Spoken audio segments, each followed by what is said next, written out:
RJD को vote देते हैं जी। कुछ लोग आरजेडी के लोग, क्या लगता है जिस तरह से आप घूम रहे हैं, बहुत राह आसान है आपके लिए बिहार में जिस विजन को लेके आप चले हैं? मेरे भाई ऐसा है, हम आसान राह वाले लोग नहीं हैं। 2010-11 में हम अगर दरभंगा में आकर आपको ये बताते कि मैं कोई चुनाव प्रबंधन रणनीतिकार के तौर पर काम शुरू कर रहा हूं, जिसमें देश भर के दल और नेता हमसे आकर सलाह, हम जैसे लोगों से आकर सलाह लेंगे और अपना चुनाव लड़ेंगे और चुनाव हराया जिताया जा सकता है, तो पत्रकार के नाते या नागरिक होने के नाते आप क्या करते? हंसते या फिर कहते अच्छा करके देखिए, इससे तो कुछ हो नहीं सकता है। जो पहले से नेता है वो आपसे सलाह क्यों लेगा? लेकिन 10 वर्ष में उस चीज को हमने प्रमाणिक तौर पे करके दिखाया। मान लीजिए कि हमने भाजपा की मदद की, वो जीते। कुछ लोगों ने माना हाँ भाई इनमें दम है, कुछ लोगों ने कहा भाई इनका क्या था, तो मोदी जी का दम था। फिर जब 2015 में भाजपा को यहाँ हरा दिया तो कुछ और लोगों ने माना कि नहीं भाई कुछ तो ये लड़का जरूर जानता है।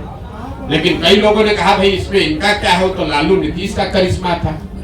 फिर जाके पंजाब जीते तो लोगों ने कहा ना भाई कुछ तो जरूर जानता होगा, कभी पंजाब भी जीत गया।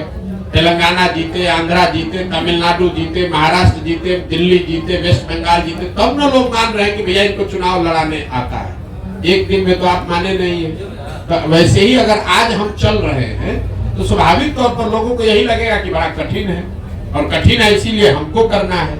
लेकिन अगर आप उसको 2 बरस, 3 बरस, 4 बरस, 5 बरस ईमानदारी से, मेहनत से करेंगे तो निश्चित तौर पर इसको किया जा सकता है। हम उनमें से नहीं है जो आकर कहीं लड़ाई में घुस गया। अगर हम यहाँ लड़ने आए हैं तो आप ये मान कर चलिए कि जितनी भी राजनीतिक समझ रखने वाले यहाँ लोग हैं, थोड़ी बहुत समझ हमको भी है। आप ये मान कर चलिए कि इसके जीतने का पूरा खाका हम बनाकर आए हुए। हम उनमें से नहीं है जो आ गया वैसे घूमने लगे। इतना तो आप भी जान रहे हैं। हमको इतना हमको आप होशियार नहीं मानिए, लेकिन बेवकूफ तो बहुत कम लोग कहेगा कि प्रधान सर बेवकूफ है। अगर बेवकूफ कहे भी तो कोई दिक्कत नहीं है। हमें इस बात का की समझ है कि बिहार में ये कितनी बड़ी चुनौती है, लेकिन हमें इस बात की भी समझ है कि बड़ी चुनौती है, लेकिन फिर भी इसको किया जा सकता है, इसीलिए कर रहे हैं। अगर आपको कठिन काम करना है, इसीलिए तो इतना कठिन प्रयास कर रहे हैं। जितना आप कह रहे हैं कि कोई नहीं कर पाया, तो किसी ने पिछले 75 साल में बिहार में इस तरह का प्रयास भी नहीं किया है, किसी ने अपनी इतनी मेहनत भी नहीं की है। तो हमको मालूम है कि कठिन काम है, इसलिए ज्यादा मेहनत करना पड़ेगा। आप विकल्प की बात कर रहे हैं सर। उम्मीद कीजिए जो आपकी यात्रा समाप्त होगी और जो समस्याएं आप देख रहे हैं 15.5 महीने में जो आपने देखा और आगे भी जो देखेंगे उसका समाधान कब तक? देखिए, मैंने अपने यात्रा के लिए अन्य पदयात्रियों के मुकाबले या दूसरे यात्राओं के मुकाबले मैंने कोई दिन और समय किलोमीटर निश्चित नहीं किया है। मेरा संकल्प है कि मुझे पूरा बिहार करना है। करने में 1 बरस लगे या 3 बरस लगे, हम उसको ईमानदारी से कर रहे हैं।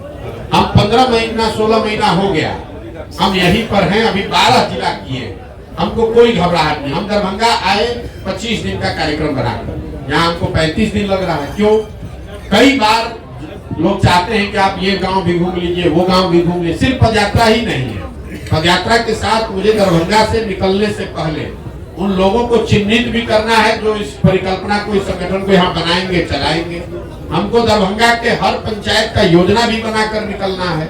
तो हम ये दावा नहीं कर सकते कि ये कब खत्म होगा, लेकिन अभी तक का जो अनुभव है उसके हिसाब से आप मान कर चलिए कि 1.5 साल और अभी कम से कम लगेगा, और मुझे कोई जल्दी नहीं है उसके। नहीं, समाधान तो भाई, समाधान का रास्ता तो बनाते जा रहे हैं। समाधान तो तभी होगा जब लोग अपनी समस्याओं पर वोट करेंगे। समाधान तब होगा जब सही लोग चुन कर आएंगे। समाधान तब होगा जब इन समस्याओं के निवारण का रास्ता, योजना, विजन बनाया जाए। तो तीनों चीज पे लगे हुए हैं। जब इसको पूरा करेंगे तो आपको सफलता दिखती मिलेगी। प्रशांत जी एक सवाल है, एक सवाल मेरा है। आपने जो क्राइम को लेकर, बिहार में बढ़ते क्राइम को लेकर एनसीबी के डाटा पे बात की है, तो मेरा एक अनुमान है कि पहले प्रीवियस ईयर में जब क्राइम का ग्राफ बहुत था, अब जो है चूंकि पहले केसेस दर्ज नहीं होती थी, सोशल मीडिया इतना एक्टिव नहीं था, लोगों के संज्ञान में बातें नहीं आती थी, और अब एक छोटी सी भी घटना घटती है तो वो केस रजिस्टर्ड होता है। सर, केस अब रजिस्टर्ड होता है तो ऑब्वियसली क्राइम का डाटा जब ये केस रजिस्टर्ड होगा तो एनसीबी के पोर्टल पे जब वो चढ़ेगा तो ग्राफ तो दिखेगा कि नहीं मेरे भाई, आपका भ्रम है ये। हम आपको क्लेरिफाई कर रहे हैं। सर आपका कहना ये ठीक है कि जब लालू जी का राज था तब एफआईआर होता ही नहीं था थाना में, तो क्राइम दिखेगा कैसे? लेकिन आपने ध्यान नहीं दिया, मैंने डेटा कंपेयर किया 21 का 22 से, तो 21 में तो क्राइम रजिस्टर हो रहा था जी, तो 22 में भी क्राइम रजिस्टर हो रहा है, तो क्राइम रजिस्टर होने की वजह से ऐसा हो जाए ऐसी बात तो है नहीं। जो व्यवस्था से क्राइम रजिस्टर करने की व्यवस्था 21 में थी वही आज 22 में भी है, उसमें 24% की बढ़ोतरी हुई है। ऐसा नहीं हुआ है कि 2022 में बिहार सरकार ने क्राइम के प्रति ज्यादा सेंसिटिविटी दिखाते हुए नए थाने सेट कर दिए या एफआईआर की प्रक्रिया को आसान कर दिया, ऐसा कुछ नहीं हुआ है। प्रक्रिया जो 21 में थी वही 22 में। अगर हम 2005 से कंपेयर करें तो अब आपका बात ठीक है। हम तो 21 को 22 को 21 से कंपेयर कर रहे हैं और उसमें क्राइम रजिस्टर करने की जो व्यवस्था है उसमें कोई आमूलचूल परिवर्तन नहीं लाया गया है, तो ये कंपेरेबल डेटा है। और 24% एफआईआर ज्यादा हुए हैं, ज्यादा कॉम्युनिकेबल क्राइम हुए हैं, ये डेटा दिखा रहा है। और सिर्फ दिखाने की बात नहीं है, सिर्फ आंकड़ों की बात नहीं है। हम लोग जब पैदल चल रहे हैं और आप लोग भी समाज में रहते हैं, मैंने आपको क्या कहा पूरी बात सुनिए। जब शुरुआती महीनों में मैं चल रहा था तो लोग बताते थे कि भैया देखिए अब आजकल फिर क्राइम बढ़ेगा शायद। फरवरी के बाद मतलब महागठबंधन सरकार बनने के 5-6 महीने के बाद से लोग आकर कह रहे भैया देखिए क्राइम बढ़ गया है। तो मैं जो लोगों से सुन रहा हूँ वो भी डेटा में कहीं ना कहीं, क्योंकि अभी जो हम चल रहे हैं डेटा तो उससे पहले का है, इस बार डेटा उससे भी बढ़कर आएगा। सर मेरा सवाल है कि आप विकल्प की बात करते हैं तो बिहार जो है 1975 से ही विकल्प की तलाश में रहा है और जितने क्षेत्रीय छत्रक हैं उसी विकल्प की उपज है और इन सारे लोगों ने बिहार को छला और ठगा है।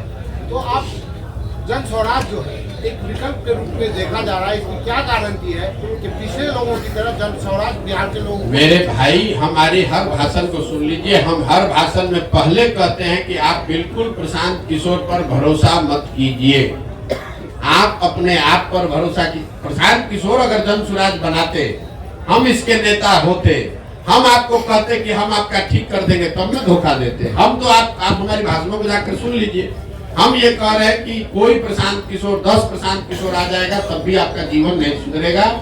आपको अपने आप में अपने वोटिंग बिहेवियर में सुधार करना है और दल अगर बनाना है तो सबको मिलकर बनाना होगा ताकि कोई किसी को न ठगे। अगर बिहार के 10 लाख लोग मिलकर दल बना रहे हैं तो सब लोग तो एक दिन में नहीं परिवर्तित हो जाएगा। प्रशांत किशोर तो ठग सकते हैं। आपने कहा पहले हुआ है, पहले किसने यहाँ बिहार में सबको सबसे संवाद करके मिलके इतनी बड़ी पदयात्रा करके किसने दल बनाया है? यहाँ दल तो आधा मिनट में बनता है। जो दल बनाया वो कहा कि हम इसके नेता रहेंगे और हमारे बाद हमारे बेटा रहेंगे। दल तो यहाँ ऐसे ही बनता है।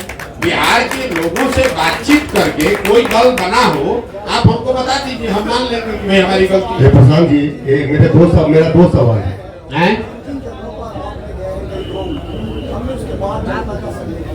कुछ लोगों का कहना है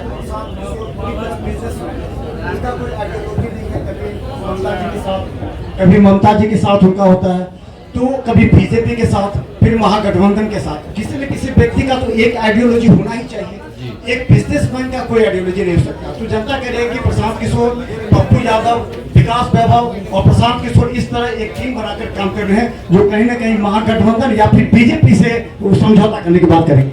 देखिए मेरे भाई, ऐसा है कि हमारा काम ही हमारी पहचान है। हम किसी मुख्यमंत्री प्रधानमंत्री के लड़के नहीं हैं और आप क्या करते हैं हमको मालूम नहीं है, लेकिन जो बिजनेस करता है उसकी कोई आइडियोलॉजी नहीं है। ये आपकी समझ है, ये समाज की समझ नहीं है और इसमें सच्चाई भी नहीं है। मान लीजिए एक बार तो आपकी बात मान लेते हैं कि हम बिजनेस करते थे। हम बिजनेस करते थे ना, चोरी नहीं ना करते थे, किसी का लूटे नहीं ना है, कहीं भ्रष्टाचार नहीं न किए हैं। अपने दिमाग से, अपने हुनर से, अपनी मेहनत से हमने बिहार का, जहां आप जाकर मजदूरी करते हैं उन राज्यों में जाकर हमने बिहार का झंडा गाड़ा है, वहां बिहार का झंडा बुलंद किया है। आप बहुत आइडियोलॉजी वाले हैं, आप बहुत आइडियोलॉजी वाले हैं। तो आपके बच्चे जाकर वहाँ ठेला पर सब्जी बेच रहे हैं। हमारी आइडियोलॉजी नहीं है तो उन्हीं राज्यों में जाकर हम वहाँ के राजा को बनाते हैं। तो आपको तय करना है कि आपको किसके साथ रहना है, और मेरी आइडियोलॉजी क्या है इसको समाज को जांचने दीजिए। स्वाभाविक है बहुत लोगों को अच्छा नहीं लगेगा तो न लगे, उससे क्या दिक्कत है। जब देश आजाद हुआ, प्रशांत किशोर तो बहुत छोटे आदमी हैं, जब देश आजाद हुआ जिस दिन 15 अगस्त 1947 को, उस दिन भी इसी देश के हजारों ऐसे लोग होंगे जो अंग्रेजों से सैलरी लेकर उनके साथ काम कर रहे थे। उनको तो महात्मा गांधी पर भरोसा नहीं था, उनको देश की आजादी पर भरोसा नहीं था। तो ये तो समाज है। कभी 100% लोग तो आपसे, समाज में 100% लोग तो आपकी बात से सहमत नहीं होंगे। हम अपना काम कर रहे हैं, लोग सहमत हो न हो ये उनकी पीड़ा है, उनकी समझ है, हमें उसकी ज्यादा चिंता नहीं है। आप ज्यादा व्यथित न हो, हमको इतनी समझ है कि कितना लोग समझ रख रहे हैं, नहीं रख रहे हैं। अगर समझ नहीं रख रहे हैं और हर आदमी हमको गलत ही कह रहा है तो आखिर सुबह से शाम तक 2 बजे रात तक हमसे मिलने आ कौन रहा? ये भी आप पत्रकार होने के नाते आपको पूछना चाहिए। देखिए उनका ये कहना था कि जैसे अलग अलग स्टेट में आपकी अलग अलग, अरे भाई हमने 10 बरस काम किया है, हमने आपको गिनवाया, वही काम हमारी पहचान है, तभी ना आप यहाँ बैठे हुए हैं। यहाँ 15 महीना नहीं 15 साल पैदल चल के आएगा तो कोई पत्रकार आएगा सुनने? आप भी इसीलिए आए हैं कि आपको मालूम है कि ये प्रशांत किशोर है, अगर ये प्रयास कर रहा है तो यहाँ ठोक कर जाएंगे सबको, चिंता मत कीजिए। चुनावी रणनीतिकार अपने आप को कहते हैं, जितने जगह आपने बिहार में भ्रमण किया अभी तक, तो क्या 2024 का चुनाव जो होने वाला है उसमें दलों पे प्रभाव पड़ेगा? कितने जगह हम जब चुनाव ही नहीं लड़ रहे तो आप नहीं लड़ रहे हैं। आप सुन लीजिए बात, 2025 का चुनाव होने दीजिए, उसके बाद आप हमको खोजिएगा मिलने के लिए कि प्रभाव क्या पड़ा नहीं पड़ा। हमारा जो ट्रैक रिकॉर्ड है, लोग हमको जब चुनाव का परिणाम आता है तब खोजते हैं कि कौन है। जब तक चुनाव का परिणाम नहीं आता है तो सब आदमी यही कहता है कौन है प्रशांत किशोर, तो बिजनेसमैन है, ये तो एनजीओ चलाता है, ये तो लैपटॉप चलाता है। और जब परिणाम आता है तो कहता अच्छा यही है प्रशांत किशोर। तो यही बिहार में भी होगा 25 में।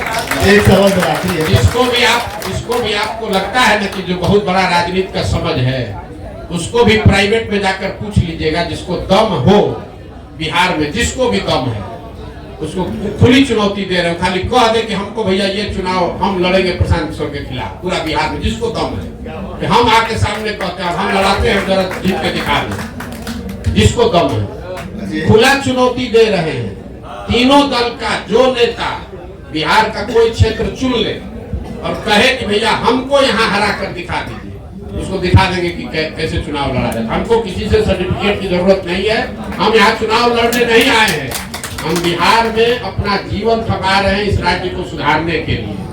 सुधरे न सुधरे वो समय बताएगा। चुनाव को लेकर हमको बिहार के टुटपुंजिया नेताओं से सर्टिफिकेट नहीं चाहिए। ये बिहार में जो लोग नेतागिरी करते हैं, इनके जो आका है उनकी जब गाड़ी फंसती है तो हमसे सलाह लेने आते हैं। अब उनको हम बताएंगे चुनाव कैसे लड़ा जाएगा, ये हमको बताएंगे। पप्पू यादव जी ने आरोप लगाया है। चलिए छोड़िए, आगे बढ़िए। मेरा एक प्रश्न, एक तरफ रामलला की मूर्ति का 22 तारीख को 22 तारीख को अयोध्या में मंदिर निर्माण है, दूसरी तरफ राहुल गांधी यात्रा निकाल रहे हैं। कई लोग ऐसे हैं नेता जो महाकाली के कार्य करते हैं।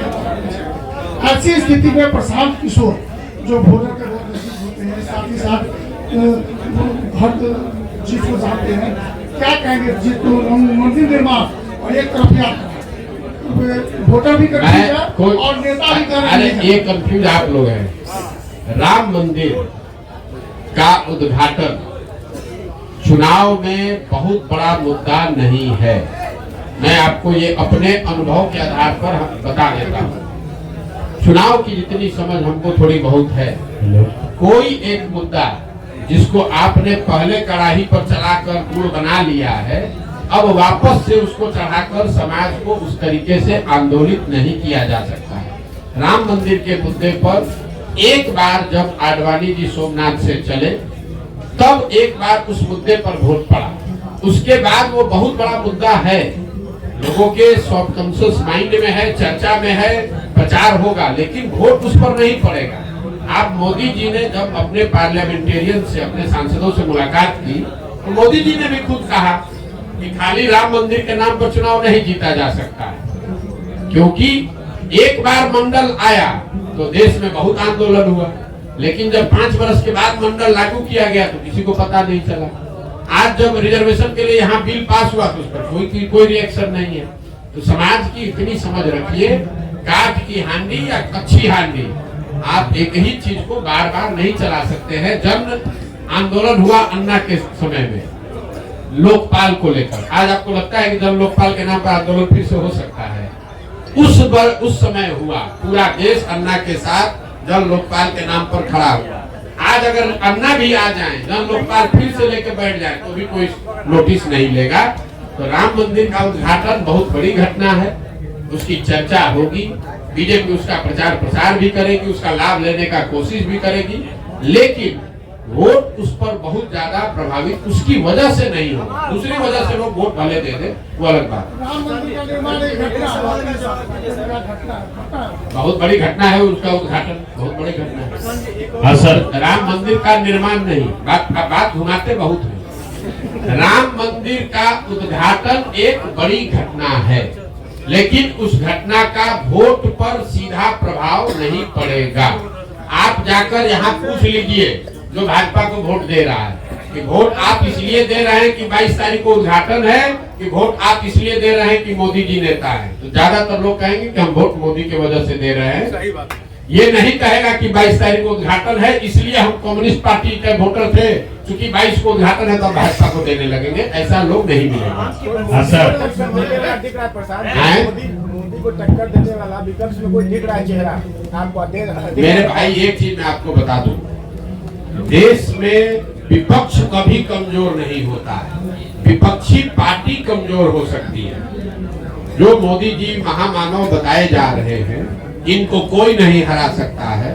2000 आगे की बात छोड़ दीजिए, भविष्य की 2019 में जब वो चुनाव लड़े, पूरी उनकी ताकत, उनका करिश्मा, संघ, आइडियोलॉजी, पुलवामा सब मिला दीजिए, तब भी जो 100 लोग वोट देने गए बूथ पर, उसमें 38 लोगों ने मोदी जी के भाजपा के पक्ष में वोट दिया, 62 लोगों ने नहीं दिया।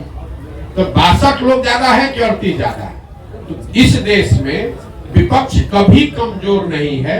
ये जरूर है कि विपक्ष का जो दल, विपक्ष की सेंटिमेंट को रिप्रेजेंट करने वाले जो दल है वो कमजोर हो सकते हैं। इसलिए आप गांव देहात में घूमते हैं तो ऐसा नहीं है कि हर गांव में लोग जय जयकारा कर रहा है कि भैया भाजपा आ गई तो हमारा जीवन बदल गया, लेकिन फिर भी जाकर वो वोट इसलिए दे सकता है कि उसको लगता है कि राहुल गांधी के मुकाबले तो फिर भी ये ठीक है, या लालू यादव के मुकाबले फिर भी ठीक है, इसलिए लोग वोट देते हैं। चेहरा कोई नहीं है।